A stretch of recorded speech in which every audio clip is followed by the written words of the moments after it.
Hi, and welcome to the Isaiah Show.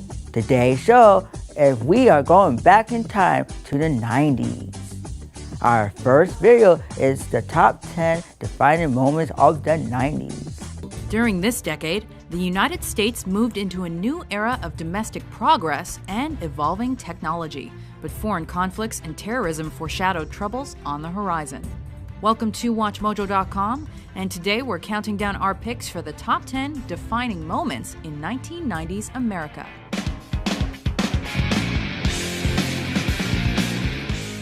For this list, we've chosen moments that we felt best represent this essential decade in American history.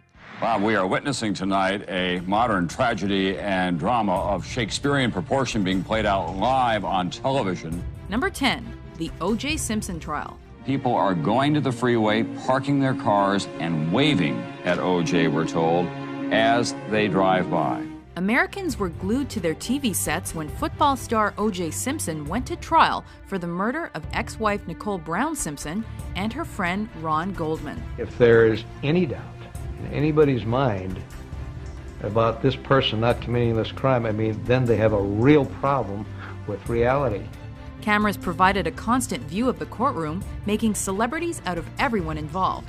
DNA issues and questions of racism eventually led to a not guilty verdict. We, the jury, in the above entitled action, find the defendant Orenthal James Simpson not guilty of the crime of murder in violation of Penal Code Section 187. However, public opinion of his innocence widely varied with race and showed a racial divide still alive in 90s America. When the verdict came, America stopped to watch, and the result split the nation. Number 9, don't ask, don't tell. Our country slaps us in the face and orders us don't ask and orders us don't tell. Long frowned upon in the U.S. military, gays and lesbians were finally given an inroads into legally serving their country with the don't ask, don't tell policy.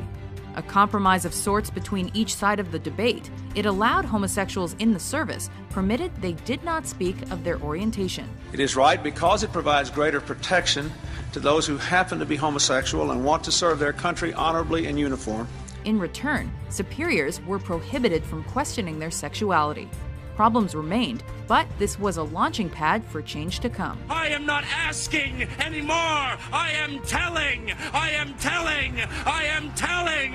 Will you tell with me? I just want to say, can we all get along? Can we get along? Number 8, the Rodney King riots. Police brutality became a visible problem when motorist Rodney King was severely beaten by LAPD officers after leading police on a high-speed chase.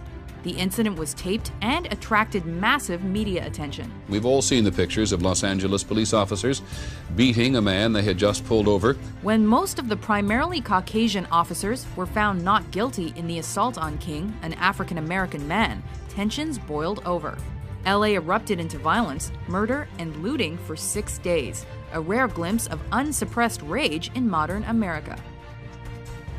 Number 7, the North American Free Trade Agreement. In a few moments, I will sign the North American Free Trade Act into law.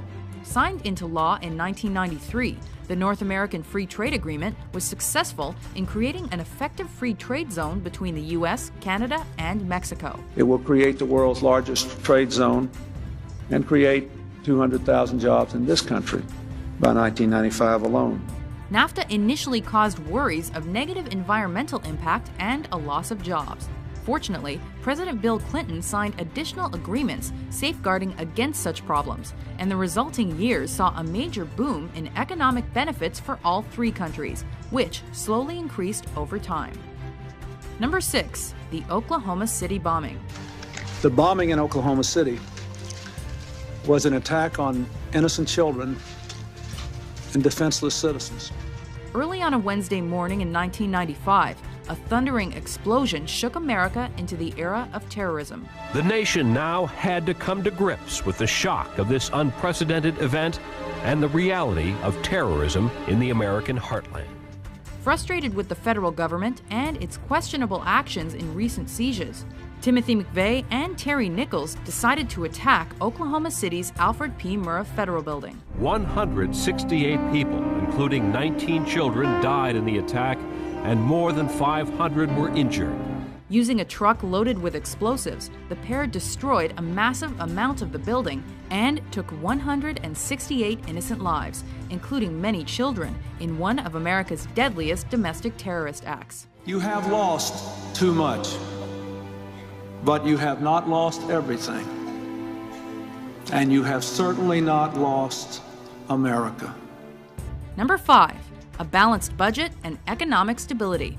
Read my lips.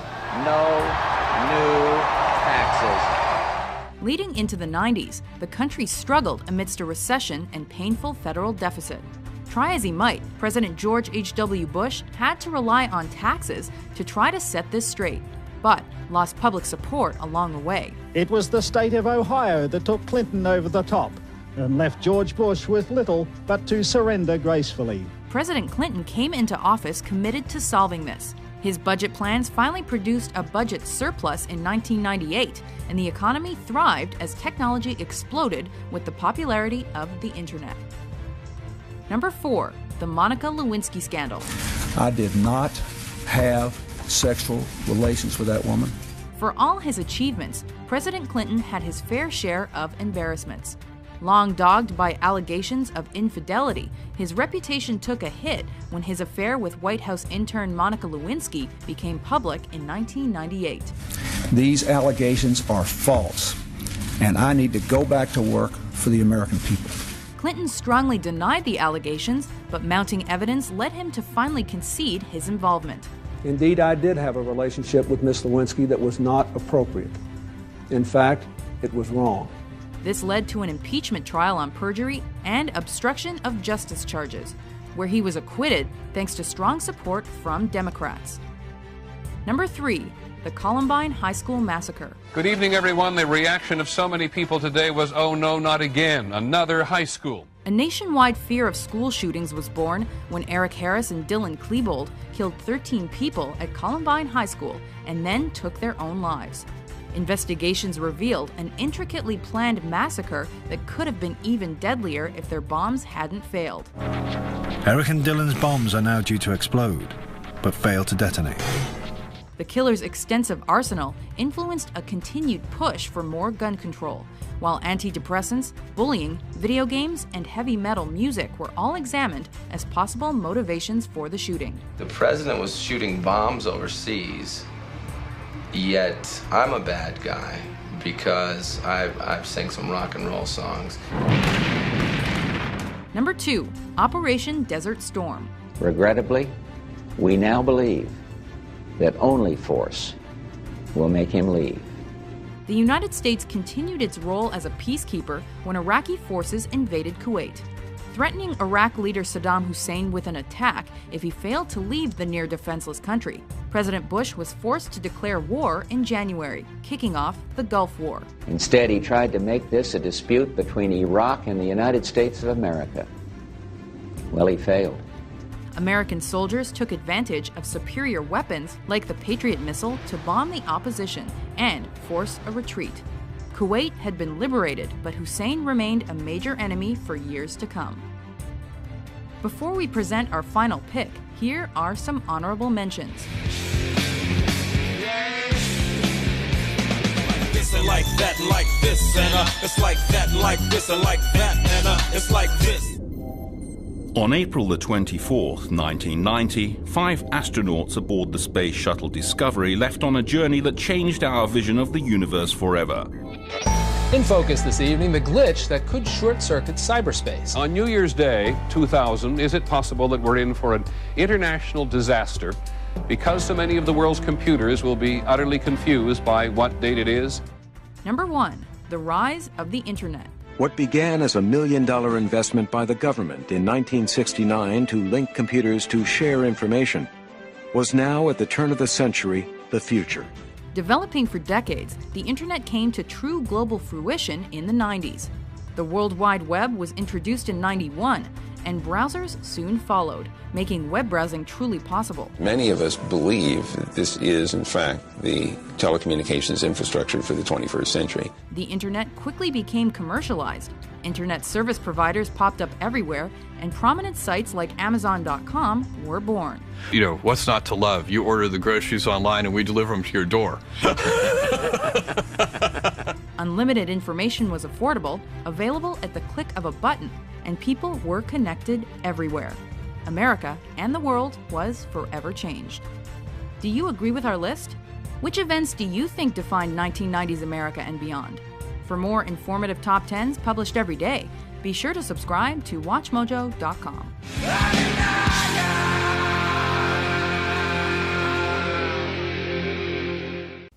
Next, we are going to take a look at what the top 10 toys were back in the 90s. Let's go back to the good old days. Welcome to WatchMojo.com, and today we're counting down our picks for the top 10 toy lines from the 1990s. The super bright scoring light and the best locked-on alert technology that warns you when you're in someone's sights. For this list, we've looked at those toys that dominated the children's market in the 1990s. Now stretching fun farther than ever before. It doesn't matter if they existed before our decade, only that their main era of popularity was within it. Finally, no game consoles, as that's a list for another day. This is part of a series of videos ranging from the 1960s to the 2000s. Number 10. Beanie Babies. He is so adorable! Launched in 1993, Beanie Babies remain one of the cutest, cuddliest, most collectible toy crazes to ever occur. Filled with plastic pellets rather than traditional stuffing, these things were easy to pose, easy to squeeze, and very difficult not to like. Because of Ty's strategy to regularly retire designs on a routine basis, barely a weekend passed without kids nagging their parents to buy the latest edition for their family. The best thing about them? They were a guilty pleasure for moms and dads as well. And once teeny beanies hit the market, things got littler and even more lovable. Welcome to the family, Peanut. Number 9. Furby. What's that? It's my Furby. The technological toy revolution began in the 90s, and Furby was the flag bearer. Toward the end of the decade, simple soft and squishiness was no longer satisfying. Kids needed walking, talking, self-sufficient super toys. Furby worked on the basis that the more you played with it, the cleverer it got. And we played with it a lot. With a wide range of colors, eyelids that actually moved, and an annoyingly awesome voice. Tickle me! They did absolutely nothing for our grammar, but absolutely everything for our playground reputation. Need a baby! And that helped the toy sell 14 million in 1999 alone.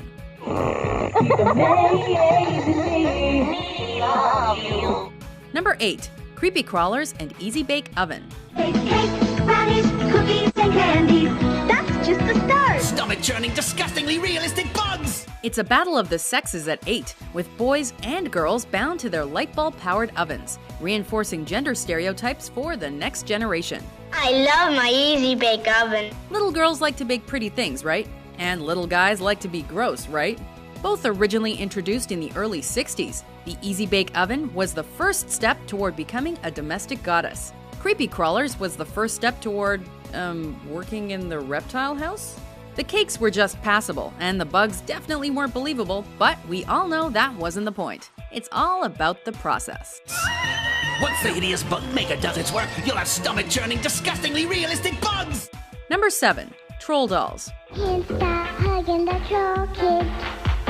Can't stop hugging the troll kid. Even if you didn't consciously collect these little guys, there appeared to be a constant stream of them passing through your bedroom. Each baby-sized troll has a secret hidden jewel, and each jewel with its special sparkle is perfect for wishing on. Troll dolls seem to be taking over the toy world for much of the 90s, inspiring inside every one of us at least a little bit of talent as a hairstylist. They may have been created in 1959, they may have been popular in the 60s and 70s, they weren't cuddly, and they weren't conventionally cute. But they were seriously, seriously cool. Nowadays, trolls are mean people on the internet, but once upon a time, they were our funky-haired friends. Troll kids have the adorable face of Ross trolls and a body that's so soft you can't stop hugging it. Number 6. Pokemon cards. you ready? I think I am. Collecting things in general was the hobby of the 90s kid. We all remember magic cards. Collecting Pokemon cards, though, that wasn't your hobby, that was your life. This is a Pokemon strategy card game. Playing this card game can help you finesse your Pokemon training skills. Created in 1996, the multicolored, multi-talented, quirky creatures formed the basis of a trading card game so addictive, so intense, so overwhelmingly important that many schools actively prohibited it. Our homework lay scrunched in the bottoms of our bags, our Pokemon cards pristine in presentation binders. Should you score a shiny Charizard or a holographic Hitmonlee, then who cares about that effing geography? You were king. Gotta catch 'em all! Gotta catch 'em all! Remember, it's about strategy. Number 5. Virtual pets. My Tamagotchi angel's so heavenly. I love its pearly gay color. The tense relationship between virtual reality and actual reality was something that defined the 90s toy trade. Mine's done so many good deeds, it has more angel power. No, mine does. Mine. Tamagotchi was a handheld, often keychained, always entertaining computer-generated pet that every kid just had to have. Where once the ears of Fluffy the family rabbit might have been played with, now the buttons of Bandai's greatest export were all any child needed. It taught us how to care for something on a daily basis, but it also showed us what would happen if we forgot to feed it. That wasn't so fun. Feed it. Play till your heart's content. Number 4. Super Soakers. It's a water gun of a higher caliber. There was a time when a water pistol was a humble, simple contraption. But the Super Soaker changed the water fighting world forever. First sold in 1989, this thing revolutionized every last aspect of the summertime weapon. The triggers were more ergonomic, the canisters more aesthetically pleasing, the pump action made us all feel like action heroes. But most importantly, the shot was seriously powerful. Now that's pressure! Nice shot! When you got hit by one of these, you didn't expect dry clothes for a week.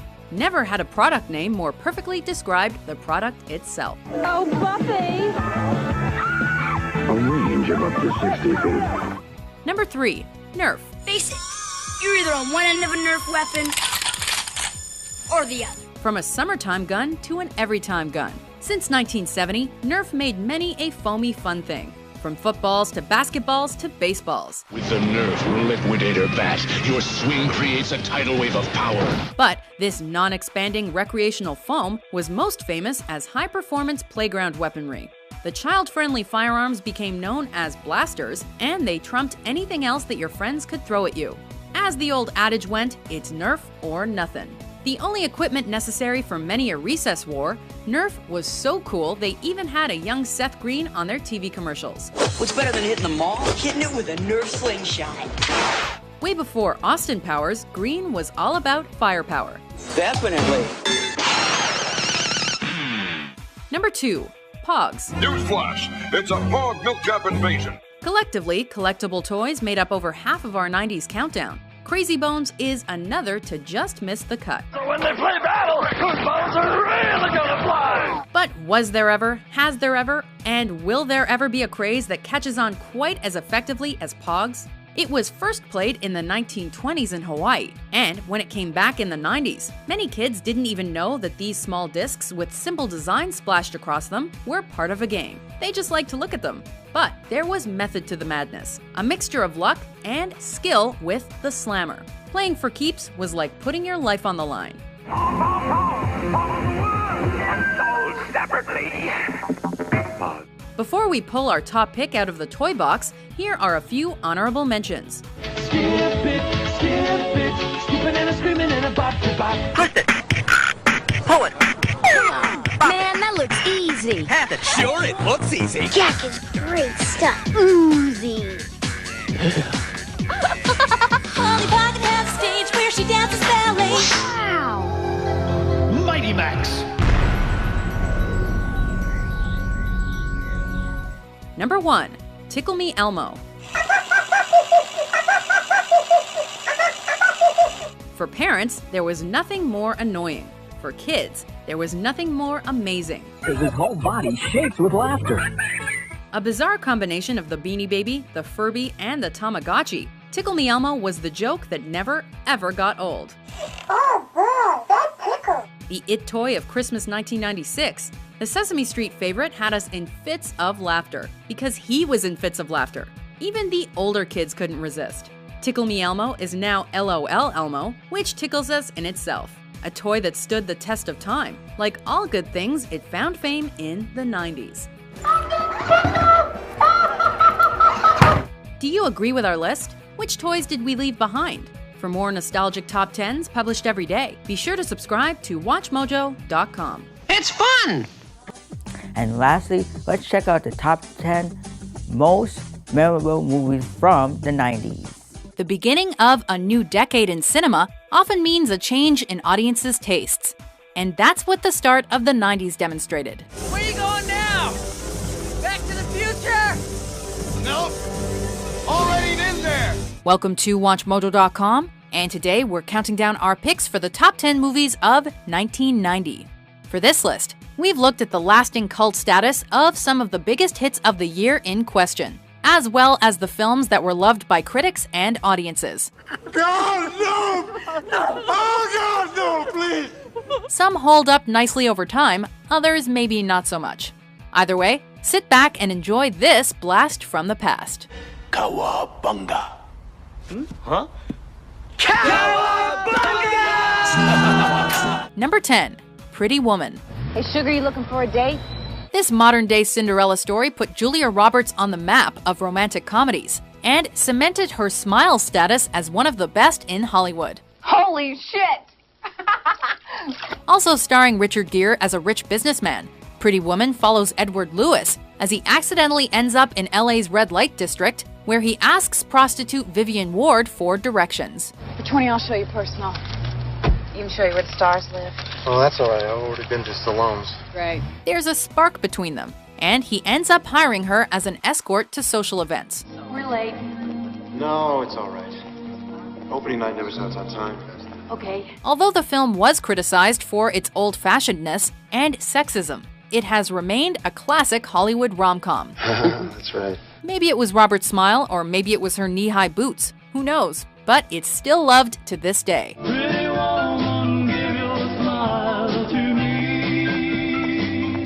Number 9. Ghost. Now, do you believe in ghosts? Even if you haven't seen our next entry, you know the pottery scene. Yes, that pottery scene. Starring Patrick Swayze as the ghost of a murdered banker who comes back to visit his mourning partner, played by Demi Moore. The romantic fantasy is every bit as sensual as it is a tearjerker. I love you, Molly.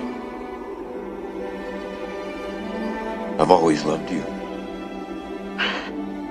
It also won 2 Oscars, one for Whoopi Goldberg's psychic turn in the Best Supporting Actress category, and one for Best Original Screenplay. You are in serious danger. I got Sam here with me. We gotta come in and talk to you. But the pottery scene is probably what it's most fondly remembered for today. Wait for me. Oh, my love. Number 8. Awakenings. My name is Leonard Laurel. It has been explained to me that I have been away for quite some time. Based on a true story, this drama tells the tale of a neurologist, brilliantly played by Robin Williams, who discovers the potent effects of the drug L-Dopa. We'll be working with his dosage. He's aware of this, and he's prepared for any effects, but he wants the others to be prepared as well. When administered to patients who've been catatonic for decades, the medication awakens them and allows them to begin their lives anew. But of course, things are not easy for them.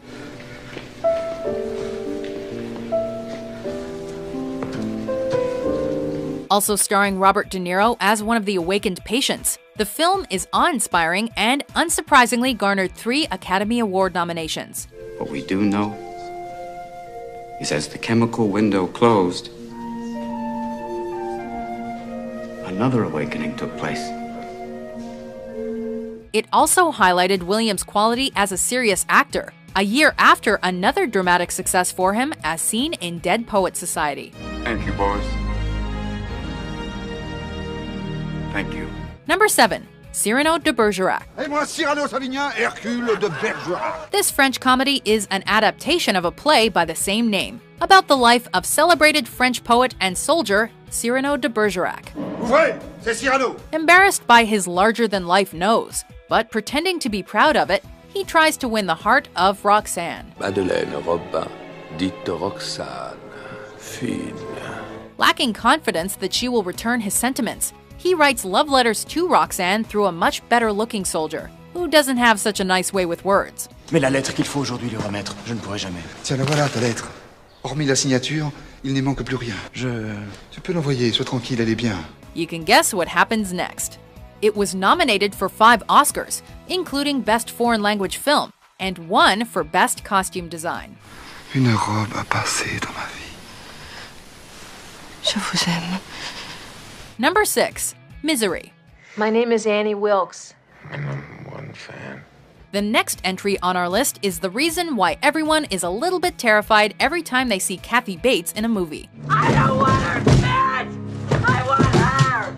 And you murdered her! In this psychological thriller, she plays an obsessed fan who keeps her favorite writer, played by James Caan, hostage and tortures him through various methods when he doesn't submit to her demands.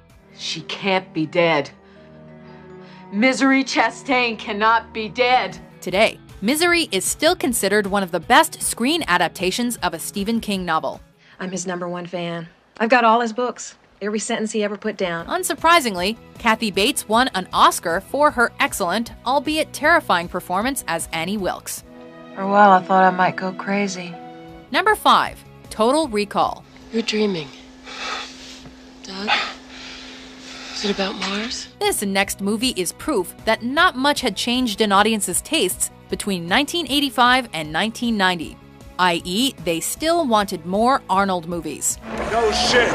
Set in 2048, Total Recall stars our favorite action hero as a construction worker who has unsettling dreams about the planet Mars and a woman who lives there. Welcome to Mars, man! Following a series of events, which have both Douglas Quaid and moviegoers questioning what's real and what isn't, the protagonist is forced to go to Mars for real. You paid to be a secret agent. Bullshit. It's coincidence. Full of quotable one-liners, the Paul Verhoeven-directed flick was remade in 2012, but it's the original that remains a sci-fi classic. I just had a terrible thought. What if this is a dream? Well, then kiss me quick before you wake up. Number 4. Edward Scissorhands. What's your name? Edward? By 1990, Tim Burton had already begun establishing himself as the master of the bizarre. Preceded by Beetlejuice and Batman, this romantic fantasy is considered by many as one of Burton's finest. Starring his muse, Johnny Depp, Edward Scissorhands tells the story of the titular young man who was created by an old inventor whose untimely death results in Edward never having been given real hands. I know it's a little early for Christmas, Edward, but I have a present for you. So instead, he has scissors. This, of course, greatly impedes his interactions with the outside world. The film has since become a cult classic and remains one of the best, if not the best, Burton-Depp collaboration to date. No matter what, Edward will always be special.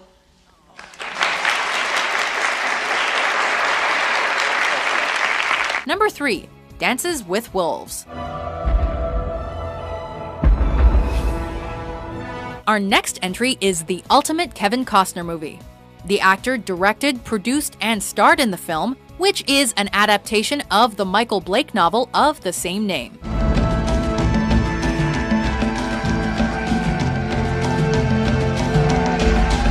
Playing First Lieutenant John Dunbar, who lives in exile in a remote Civil War outpost. This life helps him befriend wolves and Indians, which makes him an outcast in the military community.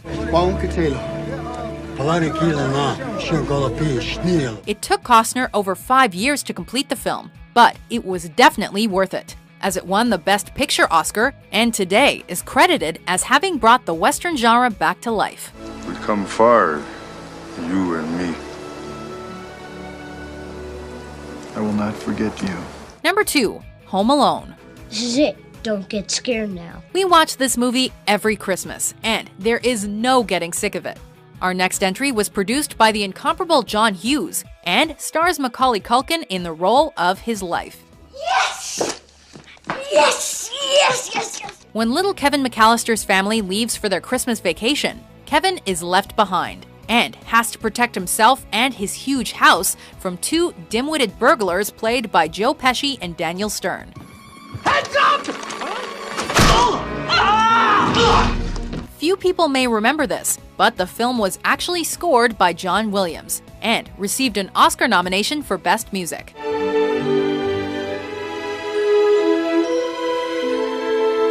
But of course, we'll never forget Culkin's scream and his many clever tricks. Home Alone now remains a beloved classic, even this many Christmases after its release.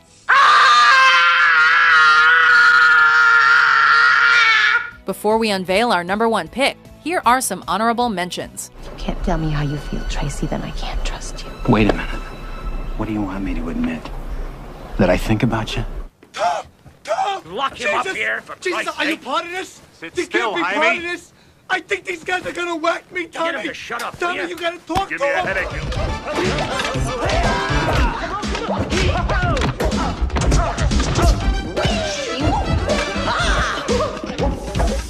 I brought this note back from the future and now it's erased. Of course it's a race! #1, Goodfellas. As far back as I can remember, I always wanted to be a gangster. As far back as we can remember, this movie has always been hailed as one of the best films of all time. I'm funny how? I mean, funny like I'm a clown. I amuse you.